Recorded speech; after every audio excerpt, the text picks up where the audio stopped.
আসসালামু আলাইকুম ওয়া রাহমাতুল্লাহি ওয়া বারাকাতুহু। প্রিয় শিক্ষার্থীবৃন্দ, আল্লাহ পাকের অশেষ রহমতে সবাই ভালো আছেন নিশ্চয়।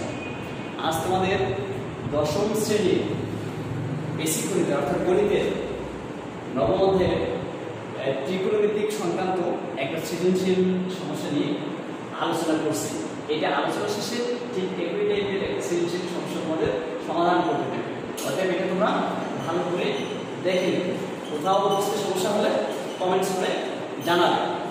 তাহলে উদ্দীপকটা হচ্ছে 2 cos of a plus b equals to 1 equals to 2 sin of a minus b, যেখানে a b সূক্ষ্মকোণ আর দৃশ্যকোণ 2 tan theta plus sin theta equals to t এবং tan theta minus sin theta equals to q।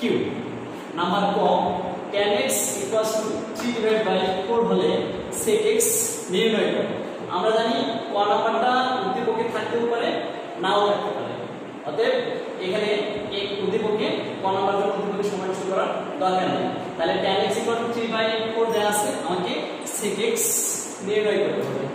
আচ্ছা, ক নম্বরে cosec twice b এর মান নির্ণয় করো। তাহলে b আছে দৃশ্যকল্প 1 এ না 2 এ সেটা তোমাকে খেয়াল করতে হবে। অবশ্যই দৃশ্যকল্প 1 এ আছে b, অতএব এখান থেকে আমরা b এর মান নির্ণয় করে এই twice b পাবো, সেখান থেকে cosec twice b পেয়ে যাব।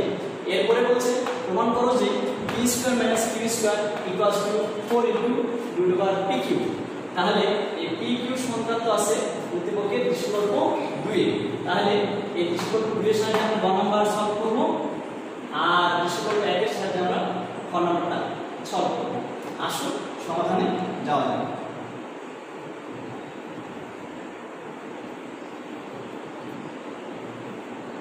তাহলে প্রথমে আসুন ক নাম্বার সমাধান ক। এখানে tan x হচ্ছে 3/4।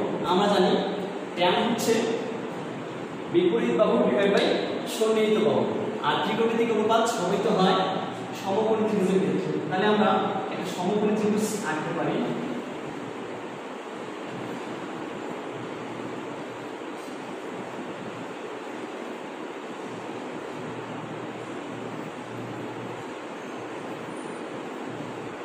তাহলে এখানে x অবশ্যই সূক্ষ্মকোণ, তাহলে আমরা এখানে একটা সমকোণী ত্রিভুজের সূক্ষ্মকোণ নেব। এখানে এটা হবে x কোণ, এখানে ও আছে, এটা যদি a তাহলে এটা b। এখন এটা হচ্ছে এই x কোণের বিপরীত বাহুকে আমরা বলবো x কোণের বিপরীত বাহুকে বলবো বিপরীত বাহু, সমকোণের বিপরীত পাশের বাহুকে আমরা বলবো অতিভুজ, আর অবশিষ্ট বাহু হলো সন্নিহিত বাহু। যেহেতু এখানে ক নম্বরে tan x সমান 3/4 আর tan সমান হচ্ছে বিপরীত বাহু ডিভাইড বাই সন্নিহিত বাহু, তাহলে এখানে বিপরীত বাহু ডিভাইড বাই সন্নিহিত বাহু, অর্থাৎ এটা 3 একক হলে এটা হবে 4 একক। তাহলে সমকোণী ত্রিভুজের অতিভুজ স্কয়ার সমান আমরা জানি লম্ব স্কয়ার প্লাস ভূমি স্কয়ার। তাহলে এইখান থেকে হিসাব করে এটা অবশ্যই আমরা কত পাবো? 5 পাবো। তাহলে আমরা সমকোণী ত্রিভুজ থেকে পাই দেয়া আছে tan x equals to 3/4। সুতরাং সমকোণী ত্রিভুজ OA B হতে পাই। আমরা ওখানে পাবো OB equals to 4 একক, AB equals to 3 একক। So OA অতিভুজ OA equals to √OA square OB square plus AB square equals to OB equals to আছে 4 তার square plus AB equals to আছে 3 তার স্কয়ার। তাহলে এখানে আমরা পাচ্ছি 16 plus 9 equals to 25 equals to আমরা পাবো 5। তাহলে OA equals to আমরা পেয়ে গেলাম 5। এখন আমরা sec x নির্ণয় করব।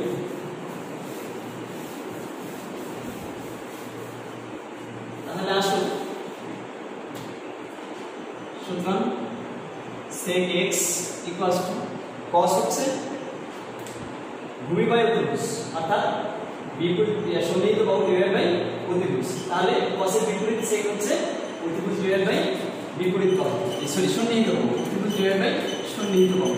তাহলে এখানে sec x সমান আমরা পাবো অতিভুজ আছে OA আর সন্নিহিত বাহু আছে OB equals to OA equals to 5 আর OB ইকুয়ালস টু থাকছে 4।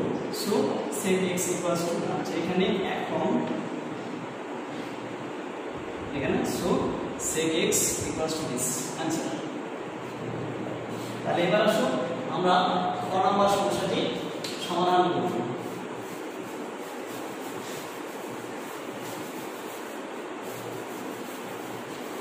তাহলে সমাধান খ। এখানে cosec + b নির্ণয় করতে হবে। b আছে দৃশ্যকল্প 1 তাহলে এখান থেকে আগে প্রথম তারপরে b নির্ণয় করব, তারপরে + b পাবো, তারপরে cosec + b নির্ণয় করব। তাহলে 1 হতে পাই অর্থাৎ দেয়া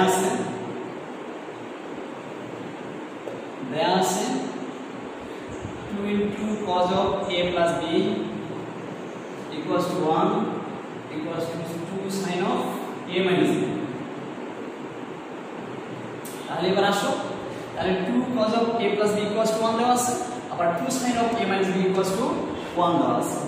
তাহলে আমরা লিখতে পারছি 2 cos of a plus b equals to 1 বা cos of a plus b equals to a পাশে 2 গুণ আছে তাহলে দুই পাশে গেলে ভাগ হবে, বা এখন আমার a plus b দরকার তাহলে cos আছে আমি cos উঠায় দেব, তাহলে আমাকে ডান পাশে cos পাইতে হবে। তাহলে cos of a plus b equals to শিক্ষার্থী বন্ধুরা খেয়াল করো এখানে আমরা sin 30 ডিগ্রির মান পাচ্ছি হাফ, cos 60 ডিগ্রির মান পাচ্ছি হাফ। যেহেতু আমার বাম পাশে cos আছে বিধায় আমি ডান পাশে sin 30 ডিগ্রি না লিখে আমি cos 60 ডিগ্রি লিখব। তাহলে হাফের পরিবর্তে আমরা লিখতে পারছি cos 60 ডিগ্রি। তাহলে ওই পাশ থেকে cos cos উঠে গেল, so a plus b equals to আমরা পাচ্ছি 60 ডিগ্রি। এটাকে আমরা কি করা যায় সমীকরণ নাম্বার 1। আবার 2 sin of a minus b equals to 1 আছে, তাহলে আমরা আবার লিখতে পারতেছি আবার 2 sin of a minus b equals to পাচ্ছি আমরা 1 বা sin of a minus b equals to পাচ্ছি এই পাশে 2 গুণ আছে ডান পাশে গেলে ভাগ, বা sin of a minus b equals to আমরা জানি sin 30 degree equal to half, যেহেতু বাম পাশে sin আছে ডান পাশে আমরা sin নিয়ে আসব, তাহলে sin 30 degree equal to half. So ওই পাশে sin sin উঠে গেল, a minus b equals to আমরা পাচ্ছি 30 ডিগ্রি। এটা নাম্বার 2। তাহলে সমীকরণ এখানে আমার অজানা আছে দুটো, একটা a আর একটা b। যেহেতু দুটো অজানা আছে দুটো সমীকরণ দরকার, আমরা দুটো সমীকরণ পেয়ে গেছি। এইখান থেকে আমরা a এবং b উভয় নির্ণয় করতে পারবো, তবে আমাদের যেটা দরকার আমরা সেটাই নির্ণয় করব। আমাদের এখানে আসলে প্রয়োজন হচ্ছে b এর মান, কাজে আমরা এই দুটো থেকে b এর মান নির্ণয় করব। যদি সমীকরণ দুটি যোগ করি তাহলে b উঠে যাবে a পাবো, আর যদি বিয়োগ করি তাহলে a উঠে যাবে b পাবো। দেখা যাচ্ছে সমীকরণ 1 বড় 2 হচ্ছে ছোট, মানে সমীকরণ 1 থেকে 2 বিয়োগ করি তাহলে আমরা b এর মান পেয়ে যাব। সমীকরণ 1 নং হতে 2 নং বিয়োগ করে পাবো, তাহলে বিয়োগ করলে আমরা পাচ্ছি এটা থেকে এটা বিয়োগ করলে a হয়ে যাবে মাইনাস b হয়ে যাবে প্লাস b অর্থাৎ টুয়াইস b ইকুয়ালস টু 60 থেকে 30 বিয়োগ করলে আমরা পাবো 30 ডিগ্রি। তাহলে আমরা টুয়াইস b পেয়ে গেছি, আমাদের টুয়াইস b এর মানটাই চাওয়া হয়েছে। তাহলে আমরা লিখতে পারি so cosec twice b equals to cosec 30 degree. তাহলে sin 30 ডিগ্রি হচ্ছে হাফ, sin এর বিপরীত হচ্ছে cosec, তাহলে cosec 30 ডিগ্রি হবে হাফের বিপরীত 2 आंसर। তাহলে এবার আমরা দেখব সমাধান গ।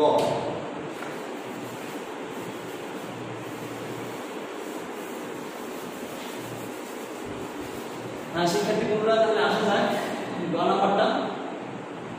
গ নাম্বার নির্ভর করছে পি কিউ, এটা বিষয়বদ্ধ 2 এর উপর। তাহলে আমরা 2 থেকে আসছি, দেয়া আছে tan θ plus sin θ equal to p এবং tan θ minus sin θ equal to q। আমরা এটা নিয়ে বের করব। তাহলে দেয়া আছে sin tan θ plus sin θ equal to p এবং tan θ minus sin θ equal to q। এখন যেহেতু আমাদেরকে প্রমাণ করতে হবে বা দেখাতে হবে, তাহলে আমরা লেফট সাইড থেকে শুরু করতে পারছি। এখন লেফট সাইড বা বাম পক্ষ equals to p square minus q square. এখানে p এবং q এর মান আমরা বসিয়ে নেব। তাহলে p equals to tan θ plus cos θ, sorry tan θ plus sin θ। যেহেতু p স্কয়ার আছে তার মানে square minus q square. q এর মান হচ্ছে tan θ মাইনাস sin তার স্কয়ার। তাহলে এখানে খেয়াল করি এই tan θ কে যদি a ধরা যায়, sin θ কে যদি b ধরা যায়, তাহলে আমরা পাচ্ছি a plus b whole square minus a minus b whole square. তাহলে a plus b whole square, a plus b whole square minus a minus b whole square, এই সূত্রটা এসেছে আসলে 4ab সূত্র থেকে। তাহলে আমরা a plus b whole square minus a minus b whole square, এখান থেকে আমরা পাচ্ছি আসলে 4ab। a বলতে আমরা এখানে tan θ কে বুঝতেছি, আর b বলতে আমরা এখানে sin θ কে বুঝতেছি। তাহলে এখন ডান পক্ষে খেয়াল করো, ডান পক্ষে আছে 4√pq, 4 আছে, 4 থেকে যাচ্ছে, একটা রুট আছে, আমরা এখানে রুট নিয়ে নেব। তাহলে এই দুটোতে রুট নিলে আমরা আগে ঠিক রাখতে চাইলে স্কয়ার করে নিতে হবে। তাহলে tan square θ into sin square θ, পরের পরিবর্তে পদ্ধতি যাচ্ছে। তাহলে এখন আমাকে এখানে অবশ্যই নিয়ে আসতে হবে pq, অর্থাৎ p হচ্ছে tan θ প্লাস sin θ, q হচ্ছে tan θ মাইনাস sin θ। তাহলে এখানে pq নিয়ে আসতে হবে, pq নিয়ে আসতে হবে, এর অর্থ এখানে tan θ plus sin θ into tan θ minus sin θ। তাহলে এটাকে into tan θ plus sin θ into tan θ minus sin θ নিয়ে আসতে হবে। তাহলে এখানে অবশ্যই আমার tan স্কয়ার θ, এই দুটো গুণ করলে আমরা পাচ্ছি tan স্কয়ার θ, অর্থাৎ p এবং q গুণ করলে আমরা পাচ্ছি tan square θ minus sin square θ। তাহলে এখান থেকে আমাকে পাইতে হবে tan square θ minus sin square θ। এখানে আছে ইনটু মাইনাস পাইতে হবে। তাহলে আমরা এখানে tan স্কয়ার θ থেকে যাচ্ছে sin স্কয়ার θ কে লিখতে পারছি 1 minus cos square θ equals to এখানে 4 থেকে যাচ্ছে tan স্কয়ার θ এখানে গুণ আছে, আমরা গুণ করে নেব। তাহলে tan square θ minus tan square θ into cos square θ। এবার আসুন আমরা আমাদের দরকার tan square θ minus sin square θ, কিন্তু আমরা পাইছি tan square θ minus tan square into cos square θ। তাহলে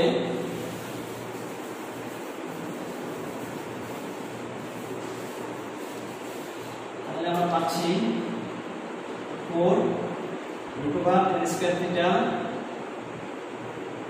মাইনাস এখানে tan স্কয়ার θ থেকে আমরা ভাঙলে পাচ্ছি tan θ সমান sin θ by cos θ, so tan square θ সমান sin square θ divide by cos square θ। তার সঙ্গে আবার ইনটু আছে cos স্কয়ার θ।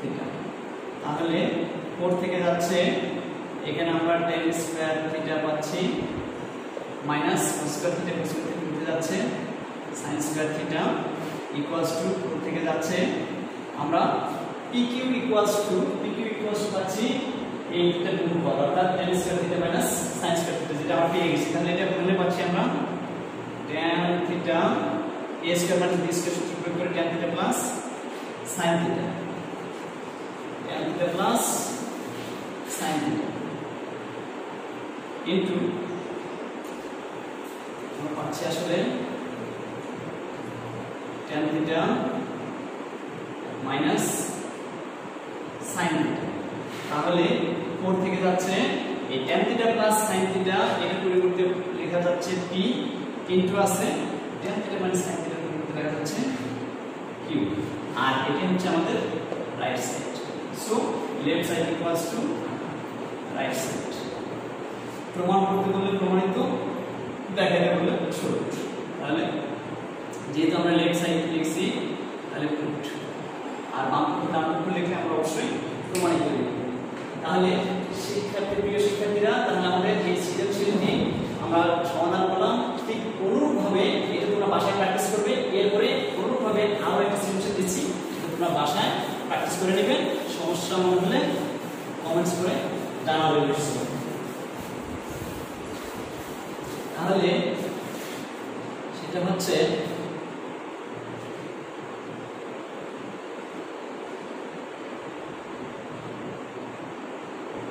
এখানে tan theta minus sin theta এটার পরিবর্তে যদি এখানে cot theta plus cos theta দেওয়া যায়,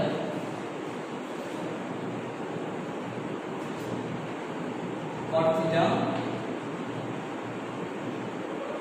plus cos theta equals to m, এবং tan theta এর পরিবর্তে cot theta, tan theta এর পরিবর্তে cot theta minus cos theta equals to n। তাহলে গ নম্বরে প্রমাণ করো যে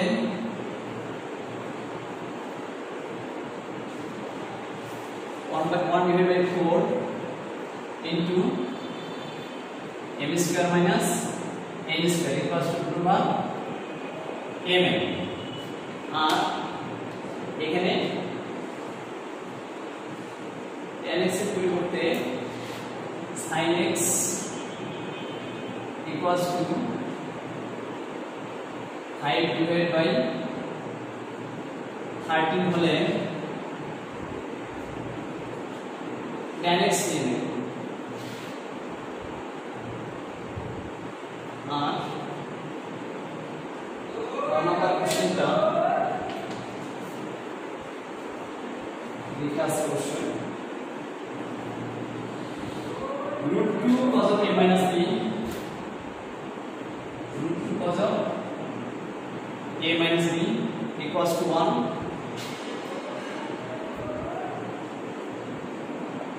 and 2 sin of a plus b equals to √3 equals to √3, যেখানে a b। তাহলে আর এখানে cosec b এর পরিবর্তে তোমরা নির্ণয় করবে cot 4b, cot 4b। এটা তোমরা বাসায় করে নেবে। তোমরা নিশ্চয়ই জেনে গেছো যে যে সমস্যাটি সমাধান করে দিলাম ঠিক অনুরূপ সমস্যা এটা। আশা করি সবাই ভালো থাকবে।